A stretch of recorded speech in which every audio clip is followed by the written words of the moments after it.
con el auspicio de la Facultad de Economía y Negocios de la Universidad de Chile.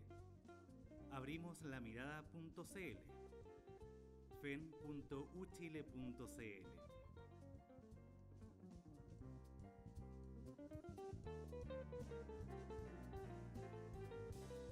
Presenta La Mesa. Buenos días, buenas noches, buenas tardes. Bienvenidos a otra edición de La Mesa, esta coproducción del Mostrador Mercados y la Facultad de Economía y Negocios de la Universidad de Chile. El invitado de hoy es Nathan Pincheira, economista de Banchile Inversiones, exalumno del FEN. Y el tema de hoy, justo antes de irnos al 18, es el IPOM de septiembre. El IPOM de septiembre que salió esta semana. Banco Central sacó su último informe, volvió a recortar levemente su proyección de crecimiento para este año, dio su primera indicación para el próximo año, que la economía crece entre 4 y 5%, pero dijo lo que para nosotros pareció interesante. Admitió que la coyuntura de la economía chilena este año, en que se ha ido enfriando, pero no tanto como se hubiese querido, o no tanto como se anticipaba, y el hecho que el consumo sigue muy dinámico, le ha presentado una coyuntura al Banco Central que ha sido un poco más complicada de lo que esperaban. Y también hizo una pequeña advertencia sobre el déficit de cuenta corriente. Vamos al experto primero. ¿Qué es lo que tú destacas de este IPOM?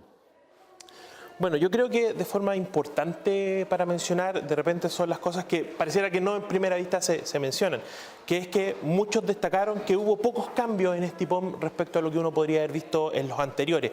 Y eso justamente a mí me parece que es lo más destacable, porque veníamos justamente en una trayectoria de continuos recortes en términos de lo que se esperaba en materia de crecimiento, por lo menos para este año. Se abre 2014 con, digamos, también una estimación que está dentro de los parámetros, está dentro del crecimiento tendencial de la economía. Y eso, digamos, es relevante porque después de que el mercado, por ejemplo, ya había adelantado que la economía chilena iba a crecer entre 4 y 4,5%, dentro de esas estimaciones también nos incluimos. El Banco Central toma cuenta de aquello y se ubica en esa posición. O sea, lo que hace en realidad es de 4, 4,5, desde 4 a 5%, pero la verdad es que el ajuste ya está incorporado, no es ninguna sorpresa, todo el mundo lo estima, lo mismo que para el próximo año. Lo que llama de repente algo la atención tiene que ver con las estimaciones de inflación. Probablemente uno podría haber esperado un recorte adicional, que no lo fue, digamos, mantuvieron respecto a lo que tenían en el informe anterior, y eso se puede ver principalmente a ciertos temores que puede tener el ente rector respecto a los riesgos geopolíticos que se están incubando hoy día en Medio Oriente y que podrían causar algún tipo de apreciación adicional del precio del petróleo, que se podría mezclar justamente con una depreciación de nuestro tipo de cambio, combinación mortal, por supuesto, para los precios, es lo que puede quedar en el año. Así que yo creo que dentro de lo destacable está lo que la mayoría encuentra que no se destaca, digamos, que tenga pocos cambios, a nosotros nos parece sumamente relevante. ¿A ti te sorprendió, a usted, a tu equipo, le sorprendió que admitiera esta coyuntura? Porque el mercado ha venido apostando, sobre todo en el primer trimestre y al principio del segundo trimestre, de que se venía un corte de tasas y así algunos decían no, la van a cortar en julio. Después y el mercado estaba apostando a septiembre, hasta hace como 2 semanas que la encuesta de expectativa empezó a cambiar un poco y sigue como que hasta fin de año. Y la verdad que lo sigue postergando. Ahora los datos que se ayer los datos que se dieron también esta semana del IMASEC y las remuneraciones también se enfrían, pero siguen altas. El Banco Central está haciendo bien la pega en el sentido de esperar hasta que realmente haya evidencia o una vez que haya evidencia, como dicen algunos economistas, ya es muy tarde. Yo creo que uno puede tomar distintas estrategias y me parece que la coyuntura, no solamente este año, sino también del año pasado, le ha dado la razón al Banco Central en términos de esperar o de pagar por ver. Recordemos que el último recorte, el último movimiento de la tasa fue en enero del año 2012, donde recortó 25 puntos base y en ese momento parecía que lo más obvio era haber recortado, pero inmediatamente los datos mostraron que parece que ese recorte había sido un poco prematuro, lo cual hizo que el Banco Central continuara o empezara un ciclo de mantenciones que se ha mantenido por 19 veces consecutivas, la más larga desde que la tasa es nominal. Y en ese sentido, la verdad es que hoy día, digamos, en ese momento, digamos, o desde esa esas 19 mantenciones hemos vivido coyunturas bastante distintas. No nos olvidemos de que hace casi un semestre estábamos pensando o debatiendo cuándo el Banco Central subía la tasa de interés y cuándo intervenía el tipo de cambio. Esa era la discusión. El Banco Central se mantuvo firme, digamos, siguió con su estrategia de pagar por ver, y me parece que en este contexto, casi de manera asimétrica, también lo está haciendo. Y digamos, con esta complicación, ¿no?, que surge de una desaceleración de la economía, pero bastante heterogénea. Y en ese contexto, como muy bien decías, el consumo sigue estando bastante dinámico y eso podría traer algún tipo de complicación en términos inflacionarios para el futuro. Recordemos que el Banco Central no tiene un doble mandato como por ejemplo lo tiene la FED. El Banco Central no se preocupa por crecimiento. Por lo tanto, argumentar que que está bajando la tasa de crecimiento del PIB es argumento suficiente para recortar la tasa, a mí me parece que no. El Banco Central tiene que fijarse en los componentes que pueden influir más fuertemente en la inflación y en ese sentido, a pesar de que sigue estando baja, de hecho hemos recibido recientemente el dato de inflación que se ubicó algo por debajo de lo esperado, está en términos interanuales por debajo de la meta, pero de todas formas, digamos, la coyuntura que tiene que mirar el Banco Central está entre 12 y 24 meses, por lo tanto a mí me parece totalmente apropiado de que el Banco Central haya mantenido la tasa de política monetaria, el tiempo le ha dado la razón, insisto, y de alguna forma nosotros creemos que incluso todavía no están los elementos necesarios para que se pueda decretar un nuevo recorte, por ejemplo, en la reunión de la próxima semana de septiembre. Bueno, dicen, hay varios economistas, y nos te iba a preguntar, voy a hacer mi próxima pregunta, ¿en qué bando está? Hay varios economistas, incluyendo gente de Géminis, el BBVA con Jorge Zelaibe, el Standard & Poor's Analytics, afuera, que dicen que todavía la economía chilena, a pesar de este enfriamiento, los factores claves todavía siguen a un ritmo más, o sea, implicando que todavía hay un peligro sobre calentamiento y que el Banco Central no debería moverse, no, a no ser de que la evidencia sea, no, como dicen, no, abrumadora, claro, y que al contrario, que ellos están pensando que hacia finales de este año y a principios del próximo, la economía va a retomar un ritmo que va a estar más cerca del 5, 5,5% que el 4,5, y que eso implicaría que el Banco Central debería subir las tasas. No, ¿en qué van a estar ustedes? ¿De que este enfriamiento es temporal y va realmente a agarrar un boom de nuevo o se va a quedar a este nivel y el banco puede seguir mirando? Quizás estamos en un bando intermedio. La verdad es que nosotros lo que estamos monitoreando de aquí para adelante es que efectivamente puede consolidarse algo más la desaceleración durante este año y el próximo año ya estar tendiendo a los valores más de tendencia. Y en ese contexto efectivamente pasa esto de que ciertos sectores todavía no se están desacelerando tan fuerte, etcétera. Por lo tanto pone, digamos, una coyuntura más complicada al Banco Central. De todas maneras, nosotros para el próximo año estamos viendo una tasa de crecimiento que debería estar migrando ya a sus valores más de largo plazo en torno al 4,6, con ciertos factores puntuales que han hecho que estas tasas sean algo más bajas durante este y durante el próximo año, principalmente por una desaceleración de la inversión. Hay ciertos proyectos puntuales, digamos, que no se están volviendo a repetir, digamos, por su propia naturaleza, digamos, pero de todas formas, cuando uno mira el catastro de proyectos de inversión y mira, digamos, todo otro tipo de medidas al respecto, la verdad es que se encuentran todavía en niveles que son relativamente altos. En ese contexto, la verdad es que nosotros, por lo menos para este año, no estamos viendo recortes en términos de tasa de política monetaria, si es que se cumplen nuestras expectativas. Para el próximo año, dado que ya tendríamos 2 años creciendo bajo el potencial y que la inflación, la verdad es que no vemos que se pueda acelerar por factores importantes de demanda, no descartamos que el Banco Central pudiese optar, pero ya hacia el próximo año y por otros motivos de los que se están argumentando hoy en día, recortar levemente la tasa que está hoy día en niveles neutrales. Pero la verdad es que efectivamente uno de los riesgos tiene que ver con estos procesos de desaceleración que de repente no se consolidan.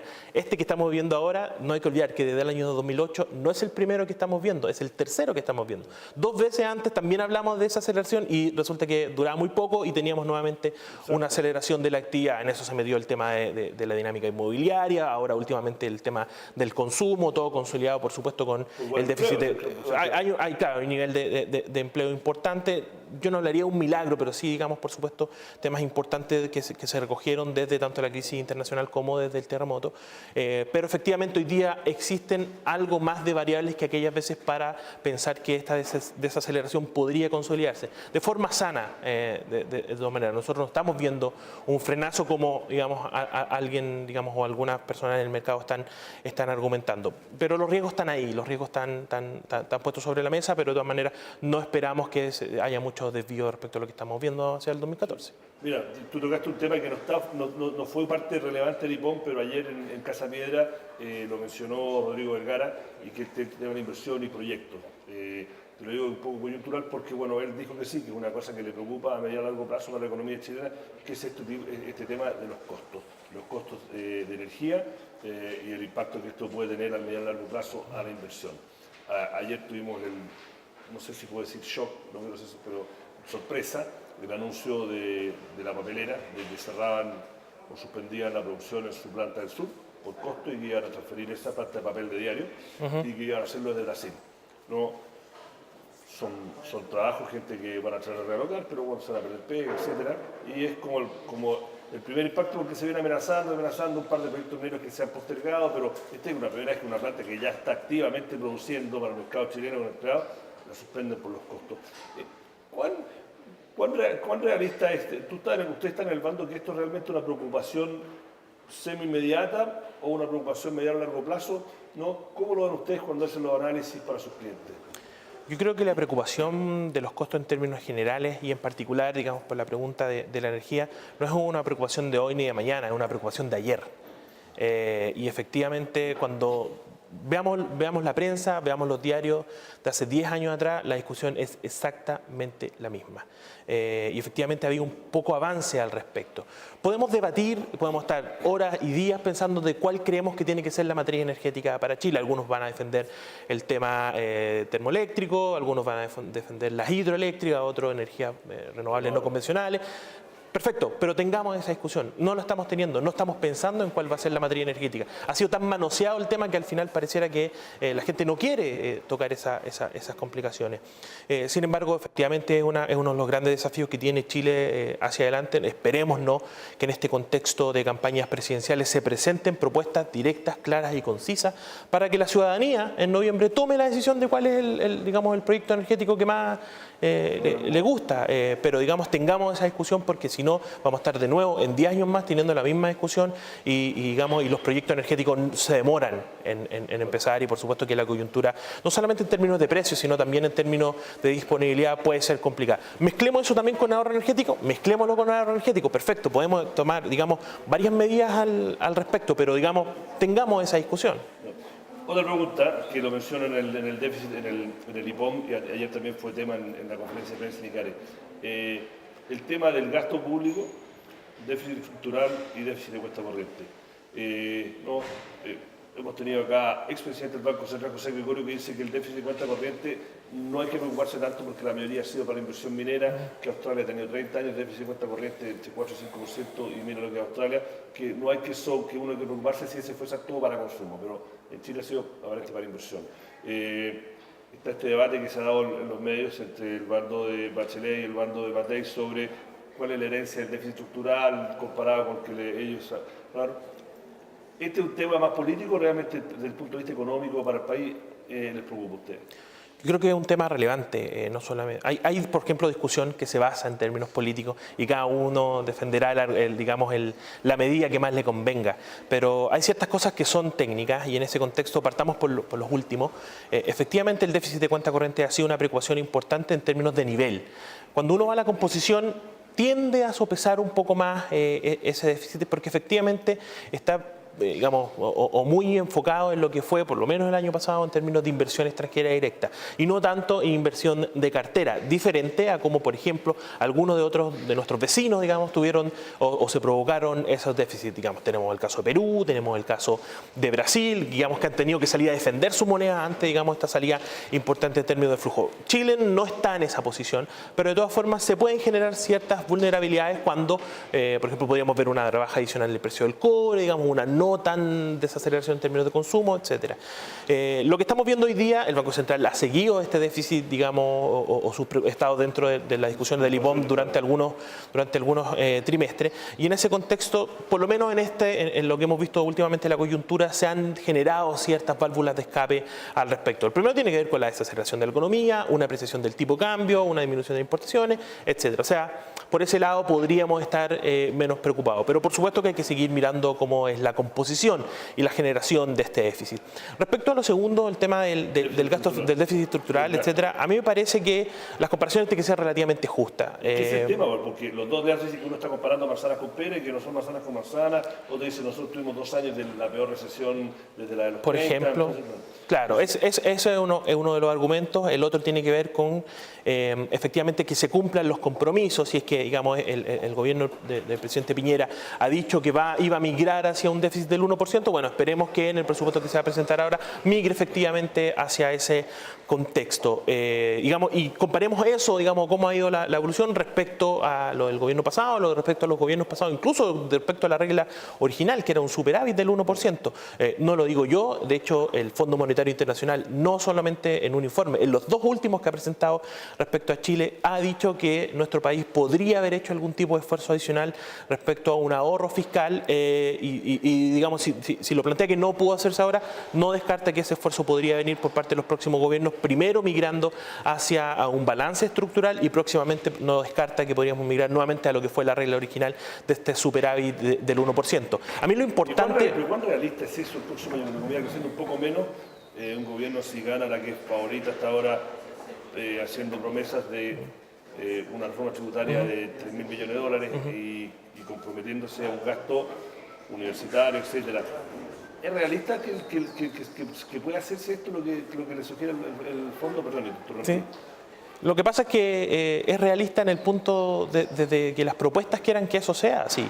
Efectivamente, nosotros sabemos que si las propuestas están ligadas en un gasto permanente, eso necesariamente tiene que financiarse con un ingreso permanente. Recordemos que el gasto estructural o digamos la medida fija los parámetros de ingreso estructural que tienen que hacer o que podríamos recibir durante el próximo año, y dado eso se fija un nivel de gasto. Aquí el gasto no se fija de acuerdo a que tiene que crecer más o menos que el PIB o que la razón, digamos, de gasto fiscal respecto al crecimiento del producto tiene que bajar o no. No. La regla fiscal dice, digamos, que uno tiene que construir un presupuesto, digamos, un ingreso estructural y con eso fijar el presupuesto. Si es que eso efectivamente se puede consolidar adelante y tendríamos más ingresos estructurales en un supuesto, recordemos que no es llegar y pasar una reforma tributaria, todavía tienen que aprobarse 3/5, digamos, eso tiene que pasar por los 3/5, son 11 oblajes, puede ser un poco más complejo, pero digamos, esa es la forma, digamos, relevante de hacerlo.